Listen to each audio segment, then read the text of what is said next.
afternoon, everybody. Welcome to Live at 4 on this Tuesday. Danica Lewis is with us while Mark's on vacation. He will be back Monday. How you doing?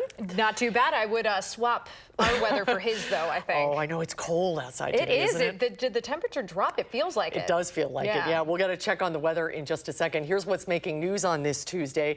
Cash bond has been set for the man accused of shooting and killing someone in Madison over the weekend. Plus, a bill at the state capitol could require local law enforcement to cooperate with federal immigration officials. Amanda Quintana breaks that down for us. And the House prepares for tomorrow's impeachment vote. Let's get outside, though, first and look at that cold weather out there.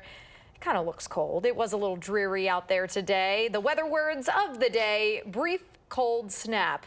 Man, feels like we're already feeling that. Let's go outside now to Dana Fulton, who's all bundled up. How's it feeling now, Dana? Cold. You guys really hit the nail right on the head there. It is a little chilly outside this evening. The cold snap hasn't even really kicked off, though. We have this mostly cloudy sky in front of a cold front that's going to pass on through. Then our skies become mostly clear overnight, so our temperatures drop quite a bit by tomorrow morning. Our mostly cloudy sky will bring maybe a flurry or two this evening, but right now our Doppler is quiet. We're at 25 in Madison, 28 still in Janesville, so this is actually pretty seasonable for December. Again, it's going to be much cooler outside for tomorrow. High temperatures will struggle to get to the upper teens around Madison, even with a mostly sunny sky. The good news, though, this little cold snap is pretty short. The rest of the week and the weekend is going to be much more mild. We'll take a closer look at what's ahead with that forecast heading into Christmas in just a few minutes. Right now on the roads, no major delays. This is the Beltline right at Park Street. The eastbound side starting to get a little more backed up, though. We're seeing speeds down to about 30 miles per hour through Rimrock and John Nolan. The good news, at least traffic's moving along. The westbound side slows down a little bit around Park Street and then picks right back on up. Downtown Middleton should be pretty smooth right now. A little slower, though, for 12 and 14 of that interchange. Downtown Janesville looks okay currently. Again, no accidents from Janesville to the Beltline, 25 minutes, 16 minutes to get from Sauk City to Middleton, and from Sunbury to downtown, about 17 minutes this evening. If you have any outdoor plans tonight, you'll definitely want to bundle up. The same goes for anything tomorrow. All right, Dana, thanks so much. The bail for the man accused of shooting and killing another man on Saturday is set at $1 million. Our Madeline O'Neill is here with details on what happened in court today, Maddie. Well, 20-year-old Marcus Hamilton is accused of killing 18-year-old Gunnar Holm of Dodgeville. Hamilton made his first court appearance today. It only took a few minutes, with the judge setting bail at $1 million with no objections. Prosecutors will allege Hamilton shot and killed Holm on the 1000 block of Spruce Street, that's near downtown, on Saturday afternoon. Police say they believe Hamilton and Holm knew each other. The shooting is Madison's third homicide of the year. Hamilton is due back in court on Monday for initial appearance proceedings. Of course, this is a story we'll continue following. All right, Madeline, thank you. We have another reminder to keep your cars locked and garage door openers out of plain sight after 2 homes were burglarized overnight.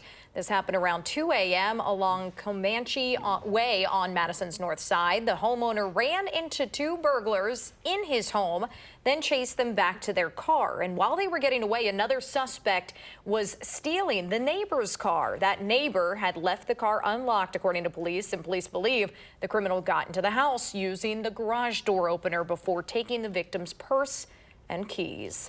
Law enforcement across Wisconsin could be required to cooperate with federal immigration officials under a bill at the state capitol. That controversial bill to ban sanctuary cities had a public hearing today. It's failed before, but still has immigration activists fighting to stop it. Our Amanda Quintana was at the hearing, and she's here now with more on what the bill could mean. Amanda? In Madison, the police department has had policies in place for years to limit how often officers engage in immigration-related enforcement. When ICE was here for a 4-day operation last year, the city wasn't told and Madison officers didn't help. This bill would stop cities from having ordinances or policies like that, forcing local law enforcement to enforce federal immigration laws. Right before the hearing, the organization Voces de la Frontera held a press conference to oppose the bill. Interim Police Chief Vic Wall says if passed, it would have an adverse impact on public safety. A law that that would remove our discretion to determine how we do business, and that would, in effect, require us to enforce federal immigration law would really have a chilling impact on our ability to develop those relationships, to build trust, and to work with all of our community members. And we do feel we are safer because we During the heated hearing, Senator Stephen Nass, who is the author of the bill, gave examples of violent crimes committed by undocumented immigrants across the country, telling stories of the innocent Americans affected, specifically speaking about Madison. Madison Mayor Satya Rhodes Conway has gone from refusing to follow federal law to actively impeding federal immigration officials. In June 2019, she proclaimed that she will stand with the illegal immigrant community and keep the community informed. He says policies like the ones here in Madison put the community's safety at risk. We'll keep an eye on the bill to see if it continues, but immigration activists say Governor Evers will not sign it if it gets to his desk anyway. All right, Amanda, thank you so much. From the state capitol to the nation's capital, the House Rules Committee is hashing out the guidelines for tomorrow's impeachment votes by the full House. CBS News' Natalie Brand has more from Capitol Hill. President Trump sent a blistering letter to House Speaker Nancy Pelosi ahead of a historic impeachment vote. This has been a total sham from the beginning. Everybody knows it. The House Rules Committee is huddled in a small room to set the parameters for tomorrow's debate. But much of the discussion sounds familiar, divided along party lines. One of our jobs as members of Congress is to make sure that the president does not violate the laws. Look, you will impeach him. You have the votes. But at the end of the day, is it worth the integrity of the House? President Trump faces two charges: abuse of power and obstruction of Congress. Democrats say the president pressured Ukraine to announce an investigation into his political rival Joe Biden and then blocked White House officials from complying with the House inquiry. The president is openly trying to encourage foreign interference in that election. It is just wrong. It is so wrong. The impeachment vote is expected to pass the Democratic majority House, but a subsequent trial in the Republican-controlled Senate is already sparking debate between party leaders. Senate Majority Leader Mitch McConnell took aim at Minority Leader Chuck Schumer's request for fresh testimony from top White House officials. If House Democrats' case is this deficient, this thin, the answer is not for the judge and jury to cure it over here in the Senate. What is Leader McConnell afraid of? What is President Trump afraid of? The truth? A trial is expected to be the first order of business in the new year, but dates and format have not yet been set. Natalie Brand, CBS News, Capitol Hill. President Clinton's impeachment trial in 1999 lasted 5 weeks before he was acquitted. A police manhunt is underway for a second teenager wanted in connection with the deadly stabbing of a New York City college student. CBS News has confirmed a 14-year-old was being brought in for questioning by a family member when he bolted from the car. A 13-year-old is already in custody. Police say he told a detective he and two friends went to a New York City park Wednesday night to rob someone and watched his two friends stab and choke Tessa Majors. Police searched a pond in the park for evidence, but sources say no murder weapon has been found and there were no eyewitnesses. Majors was a talented musician from Virginia with an interest in journalism. She did a high school internship at the Augusta Free Press and made an impression on the paper's editor. We talked for over 2 hours, and she was interviewing me as much as I was interviewing her. She was asking me why I did what I did, how I got into journalism, wanted to know the nuts and bolts of it. First time we met, I could tell right away that she was a special young lady. Majors was finishing up her first semester at Barnard College, an all-women's school associated with Columbia University. Communities down south are still cleaning up after a rare December tornado outbreak tore through multiple states. At least 27 tornadoes damaged homes and neighborhoods in Louisiana, Mississippi, and Alabama. At least 3 people were killed, including a husband and wife in northwestern Alabama. Just wonder why in the world things happen, and you don't take life for granted because somebody can be gone just a second. In Alexandria, Louisiana, about 90 miles north of Lafayette, most of a school and daycare center was shredded, leaving piles of sheet metal and wood in the front yard. Just 10 minutes before the tornado hit, teachers received the alert and led 18 students who were inside the school to the church next door. The students took shelter under pews there. Rescue crews were able to get to the students, wrap them up in towels and blankets, and walk them away from the wreckage. Well, there's more at 4. When we come back, do you have an avid reader on your shopping list? When we come back, we are talking with Charlotte Kolaluka of Mystery to Me Books with the top books of the holiday season. Stay with us. You're watching News 3 Now, live at 4.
Visa is warning that cybercrime teams have found a weak spot in gas station networks. The company's fraud disruption teams are investigating several unique attacks targeting merchant point-of-sale systems that were likely carried out by sophisticated cybercrime groups. It says the groups installed malware after gaining access to the gas station's network. Visa says the attacks are more sophisticated than credit card skimmers. The company is warning consumers to keep an eye on charges posted on their accounts. Restaurant owners are spending a lot of their valuable time on the phone with online delivery services. That is because they never signed up for that in the first place. It took 42 Ale House in Milwaukee a week to get removed from those kinds of sites, which knowingly add places without asking the owners first. And to make matters worse, those services posted an old 42 Ale House menu, and now the owners worried about future business.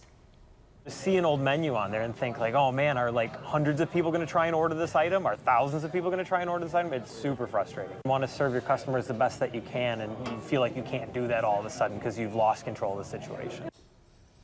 So DoorDash says if a restaurant offers orders to go and customers want it delivered, it will provide that service. And Grubhub says it adds what it calls, that is, non-partnered restaurants to its site.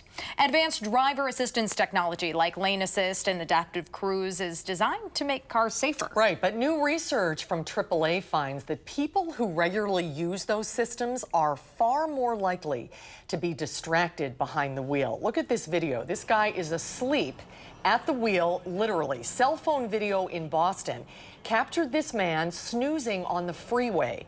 It happened in Los Angeles, too. Seth Blake spotted this driver who also appears to be taking a nap while driving. We were in his area while we were driving for probably about 10 minutes, and he only woke up one time and kind of like looked around, and then he just like went back to sleep. These technologies can actually really make it seem as though the vehicle has got these different aspects of driving covered. And so that can lull you into this false sense of security. Nearly 93% of all new cars have at least one available advanced driver assistance feature. They can help you maintain your lane, your speed, your distance from other cars, or even hit the brakes. But AAA found drivers who regularly use those systems are nearly twice as likely to be distracted than those when the systems are off. It was another positive day on Wall Street today. The Dow was up 31 points, the Nasdaq was up 9, and the S&P 500 was up 1.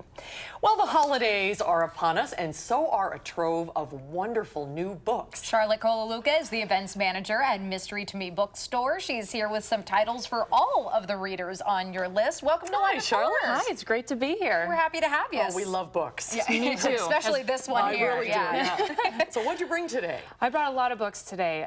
So I'm from Mystery to Me on Monroe Street. We're across from Trader Joe's. You may know us. You may love us. We have a really specific name, but we are a general bookstore, so I brought something from each of our sections. Okay. The first one I want to talk about is called I'll Be Gone in the Dark, which is a true crime book. Let's see, hold that up to camera 4 there, Sure. just so People everybody, can there see you go, it. so everybody can Catch see. the cover, everyone. This is I'll Be Gone in the Dark. It's a true crime classic, I think it's going to become. I think it's only a year and a half old or so, but it's about the Golden State Killer. And what's interesting about this book is that the woman who wrote it, Michelle McNamara, she actually passed away before she could finish writing her investigative piece on this. This was... her husband was... Patton Oswalt. Patton Oswalt, Yes, yeah. exactly, yeah. So he has done an amazing job making sure people read this book. A lot of podcasts have talked about it.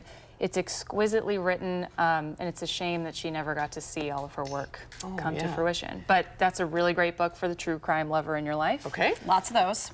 We also have bestsellers. So this is The Overstory, which is one of the best books of the year across all of the lists that people are putting out.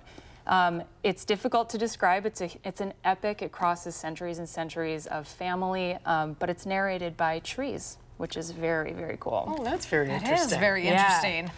This is a local favorite, but also a national favorite. This is by our good friend David Maraniss, Pulitzer Prize winner.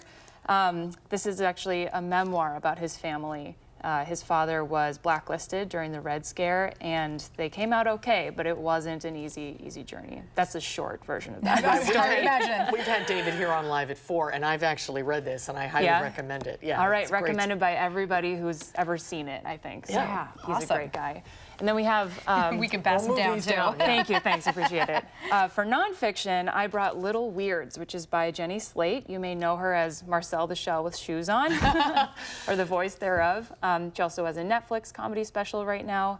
The title is true to what the book is. They're sort of essays, they're sort of just kind of funny little things she wrote, but they're very touching and very heartwarming. So I think if you have anyone in your life who reads nonfiction and just like something to cheer them up, but also feel a lot of feelings, this is the book for that. And it's nice when they're split up into those essays. For someone like me who falls right asleep when I read, sometimes it's like nice to have little pieces, you know? It's perfect. Some of them made me laugh, some of them made me cry. It's really good. It's like a feast of emotions. I love that. And then for all the sci-fi fantasy lovers out there, this is one of my favorite books of all time. It's the first in a trilogy. It's called The Fifth Season. It's part of the Broken Earth trilogy by N.K. Jemisin. It's one of the only, she may be the only woman who's ever won a Hugo Award for each book in a trilogy, which is a huge accomplishment.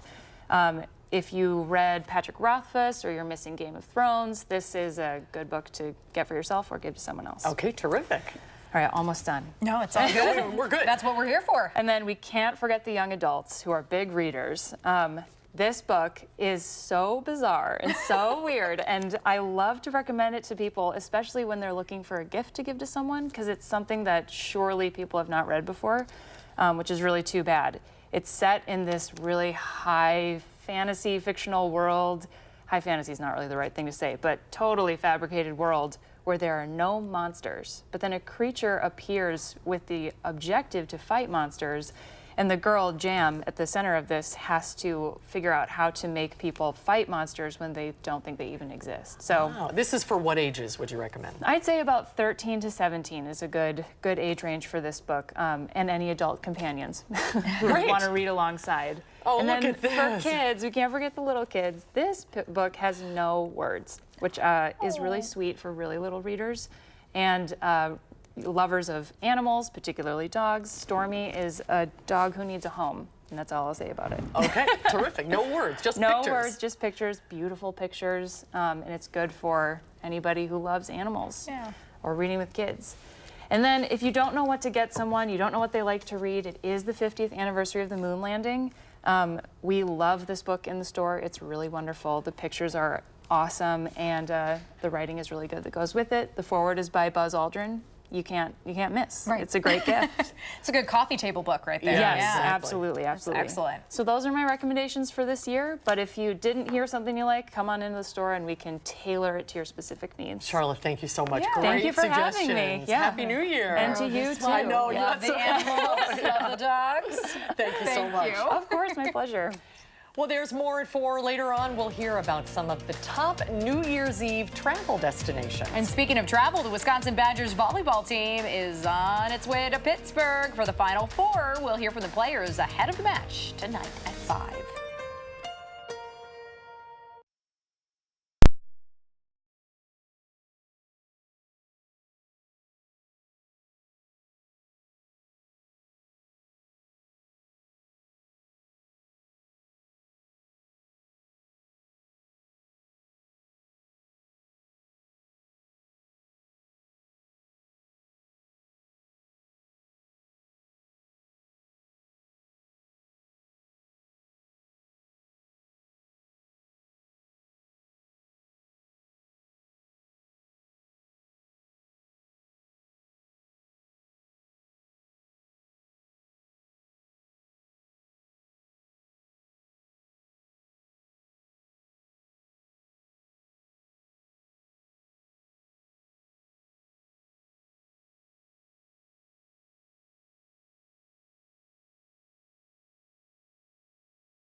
Take a look at this. A young man cannot contain his excitement after getting a surprise graduation gift. This is Marquise Pointer. He is so jacked up. All he can do is run around with glee. Now, moments after his college graduation ceremony in Missouri, his mom shocked him by driving up in his brand new car. He runs right to the parking lot, sits in the driver's seat, and after checking out his new ride, you know, he runs around the car and right into his mother's arms there. Oh, I That's love so that. sweet. She wanted to surprise and reward him with that new ride for all of the hard work that he put into school. Oh, that is great. Oh, my goodness. He's so good. But the mom's also jumping in the background. You can tell where he gets it from. It's like they're on a game show. That's good stuff. That's so great. Oh, that's terrific. That is really great. College can be a lot. A car is a good gift. It is a good gift, always. For any occasion. For real, though. Yes. Yes, exactly. It is cold outside. It's a little cool, and it's only going to get colder. Tomorrow's we have really going to be cold, bit of a right? drop. Yeah. It's a quick cold snap, though. Thankfully, it's not going to last for long. We warm right back up by the middle, or by the end of the week. We'll take a closer look at your full forecast right after the break.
So right now we are mostly cloudy and temperature-wise pretty close to average. That's because our cold front is still up to the north. You can see all this cloud coverage in front of the front, some light flurries right now stretching from the Twin Cities towards Green Bay. Once this brief little front passes, it's going to get a lot colder outside. High pressure builds on in and that colder air just sinks on down, dropping our temperatures well below average for Wednesday. The good news, this is a very quick little brief cool down, cold snap for us.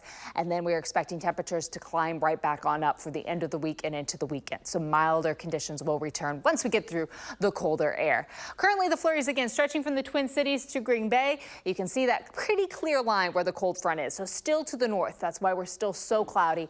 Those flurries will sink southeast, but we're really not expecting a lot to come on through. So you may see a few little snowflakes fall through the rest of the evening, but don't expect any accumulation, and that line's going to pass through pretty quickly. So by the time we get closer to midnight, we're already getting a clearing sky, and that's going to help our temperatures fall. We're still holding on to 25 in Madison with that cloudy sky, a bit of a breeze from the west, about 8 miles per hour, enough that you'll definitely notice it. So our wind chills have dropped a little bit.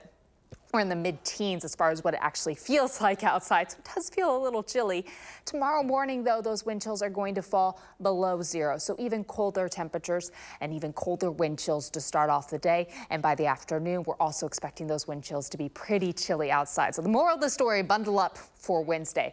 Temperatures for early Wednesday morning will be in the single digits. Wind chills will fall below zero in the single digits for most of southern Wisconsin, but around the Dells, we could see some negative double digits for the start of Wednesday. In the afternoon, again, those wind chills still staying well below our actual temperatures.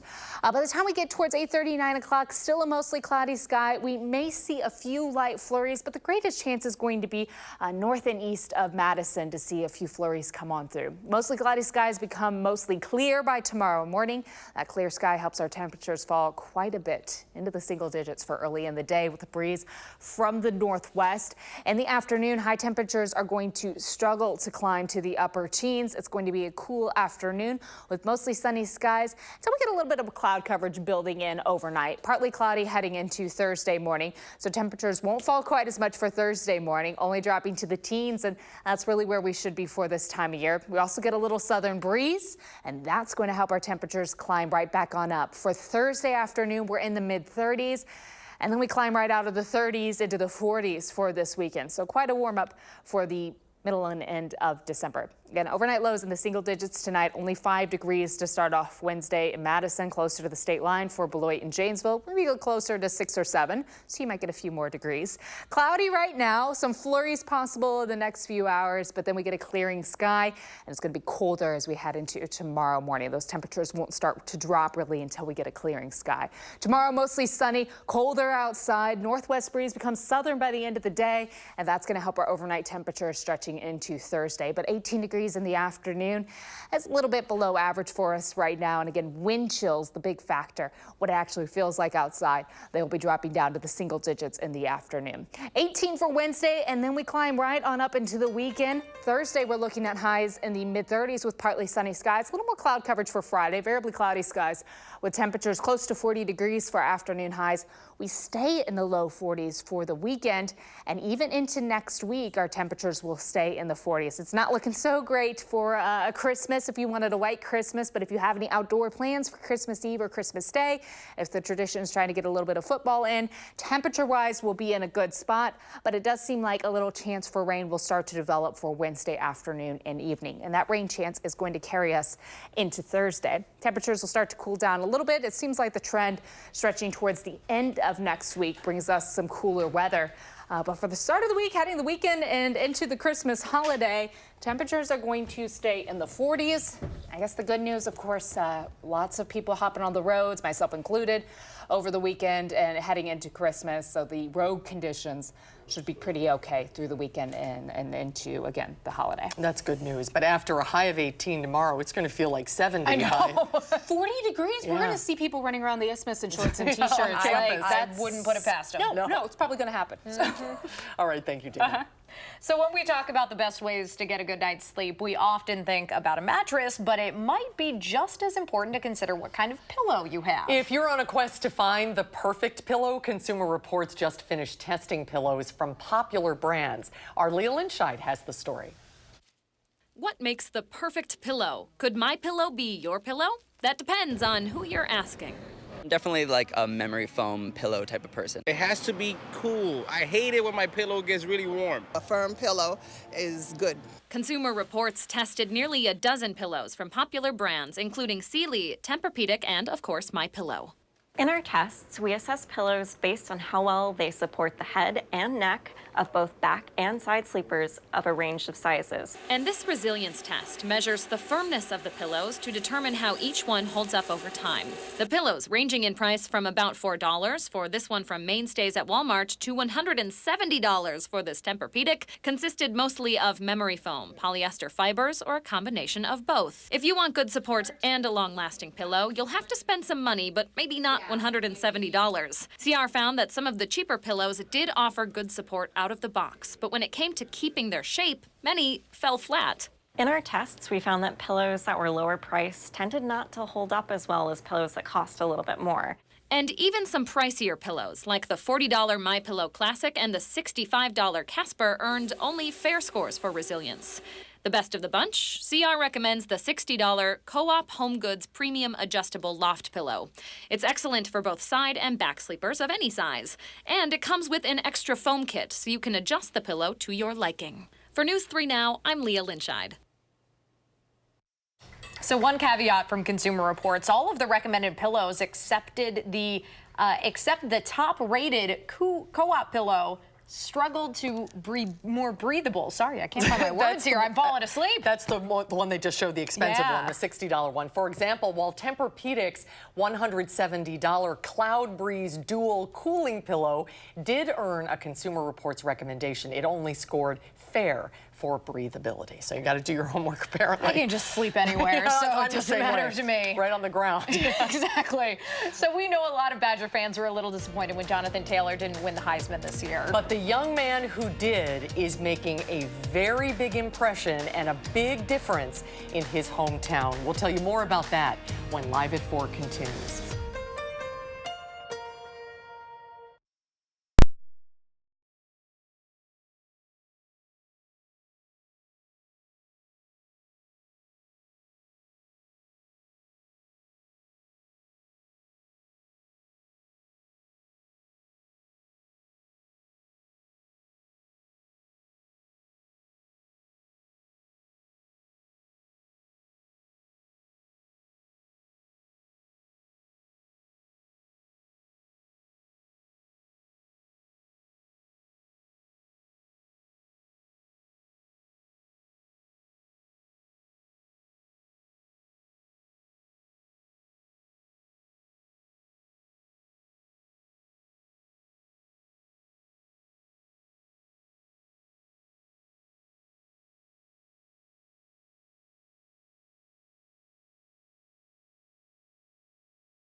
Looking live downtown, probably not many people on the terrace tonight, but it's definitely feeling chillier out there, more winter-like. The crew team is still on the water, though, by the way. She would know.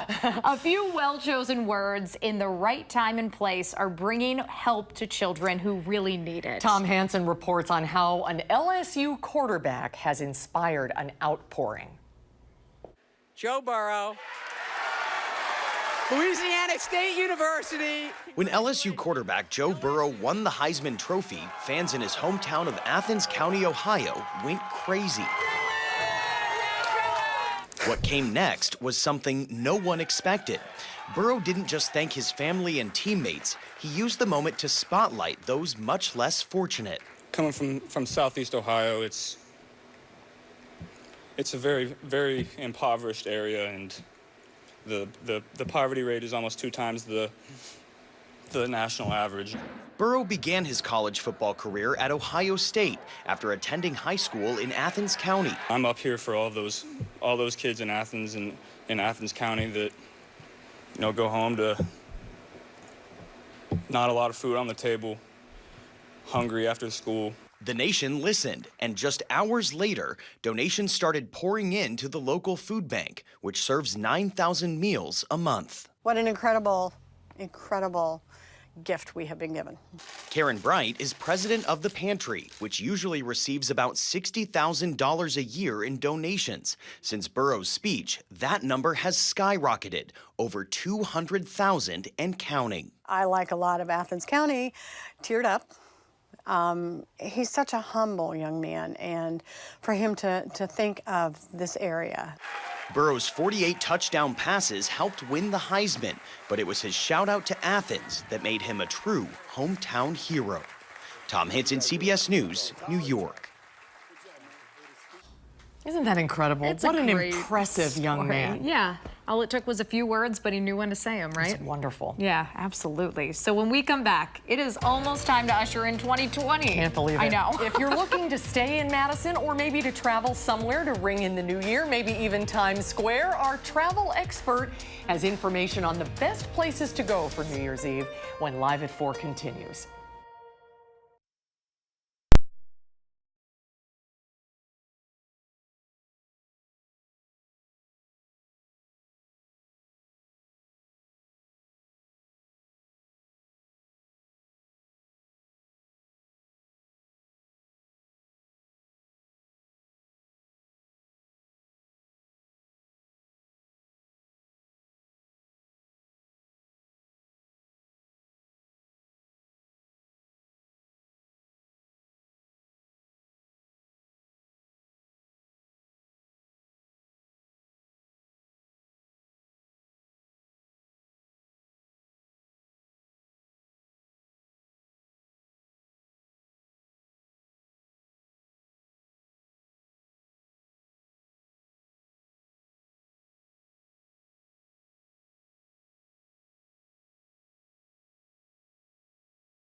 Right now, things are looking a little busy on the Beltline, both east and westbound kind of backed up. But the good news, we don't have any accidents to report. Eastbound, we're down to the 20s for our speeds near Rimrock and Park Street, and then things start to pick up back up the closer you get to the interstate. Downtown Middleton looks okay, though we do have a little bit of a delay heading northbound on 12. And around Janesville, actually looks pretty normal for this time. A little more traffic closer to downtown, the heart of Janesville, but the interstate should be pretty smooth this evening. From Janesville to the Beltline, it'll take you 25 minutes, 17 minutes to get from Sauk City to Middleton, and the same for Sun Prairie to downtown. That's a quick look at traffic. All right, Dana, thank you so much. Becky Howes is a dairy farmer living on the island of Jersey, located between England and France. As part of an ad campaign by Visit Jersey, she decided to, dress her cows in matching Christmas sweaters.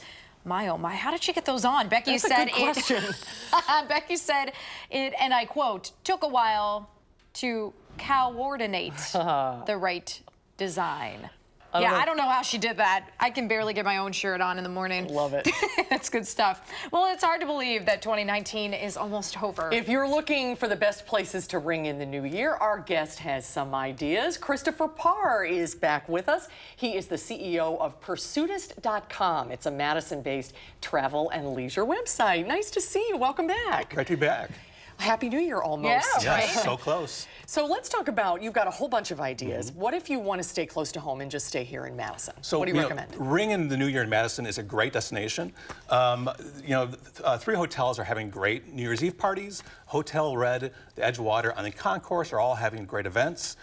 For 2 dining experiences, I recommend some unique New Year's Eve menus. One is Chef Dan Fox of the Heritage Tavern is having a unique menu. And also one of my favorites, Le Trois. Chef Tori Miller has a 3-course menu for New Year's Eve that starts at $95 per person. It'll be a wonderful meal in combination with wine, too. Oh, that's a great deal. Yeah, that would be great. So if you're up for a little bit of traveling here, Chicago might be a place to go, too, right? It's a drive away. Chicago has wonderful destinations. The first thing I would say is the Navy Pier has a wonderful gala event. It's the event for Chicago. So like dancing, wine, celebration. If you want to get away, to have more of an intimate getaway, there's 2 hotels that I recommend. One is the Four Seasons Chicago, which is a fantastic property. They have a unique New Year's Eve menu. The second is the completely renovated Ritz-Carlton Chicago. It's on Michigan Avenue. It's within Water Tower Place. They have a wonderful meal menu for guests. It's a terrific destination. What we voted actually one of the best luxury hotels in Chicago. Oh, wow. And this is such a beautiful time of the year to be in Chicago. It's all decorated. And even if for Chicago and also for Madison, do you still have time to make reservations for New Year's Eve, or is it getting late now? I still see some great opportunities open right now. Okay. So there's still a few things. I was just checking a few websites tonight, so there's still some openings for a lot of these. Chicago is definitely available. New York Times is a little bit, in New York is getting a little bit tighter though. Have you done New Year's Eve in Times Square? I have, yeah. And would you recommend that? Well, again, at these these resorts, at these hotels. So I wouldn't be down there on the street with the crowds. So what I'd recommend in New York for that classic, exceptional New York time experience, stay away from the crowds, stay warm. There are 2 hotels that offer exceptional New Year's Eve experiences. The first is the Hyatt Centric, and the other is the Renaissance New York. Both in the heart of Times Square. They have private parties, complete VIP packages. It's a great experience. So the cost of these are the reservations you need to get now. They range from $1,500 per person all the way up to $16,000 at the Renaissance for VIP views. Probably if you want a room that overlooks Times Square, Correct. You're going to pay top dollar for that. But that, you're right, that's the way to do it. Stay nice and warm. Definitely, in a way, and actually have a restroom. I was just about to say that, have a bathroom accessible. Now, what if you want to stay really warm, still be outside, get somewhere different? So that's where I recommend Las Vegas. This is the perfect time to stay warm. Don't bring the coat. Las Vegas has tons of festivities happening right now. So it's fireworks, great celebrations. The Bellagio, the Cosmopolitan, and the Waldorf Astoria all have great New Year's Eve parties and destinations and recommendations. Their rates cost around $500 to $800 per night, but it's a great way to kind of get some destinations that's warm and not as crowded as like Times Square. Okay. And what else do you recommend for a warm weather destination? Warm weather, you know, you can't be LA right now or Florida. Or Key West, have you ever done that for New Year's Eve? I have not. No? Oh, you haven't? No. Yeah? I'm sitting here dreaming of where I'm going to be in Madison. Oh, my goodness. Now, remind everybody what your website is. Yes, pursuitus.com. So, you know, for travel recommendations, and we do auto and lifestyle reviews. We're online 24/7. Oh, that's fantastic. And that'll be really good for last minute. I know I've waited before this year. We've got plans, but, you know, for all you waiting out there, we've been there. So. Now, where will you be this year to ring in the new year? Madison, Wisconsin. Oh, you'll be here too? Yeah, okay, good. Excellent. Great to see you. Yeah. Thank you for coming. Thank you so much. It's so nice to meet you. We'll be right back. Stay with us.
It is already starting to get chilly out there. It is. Those temperatures dropping, and they're going to continue to fall overnight, actually. We're looking at a really cold start to Wednesday. Mostly cloudy sky currently.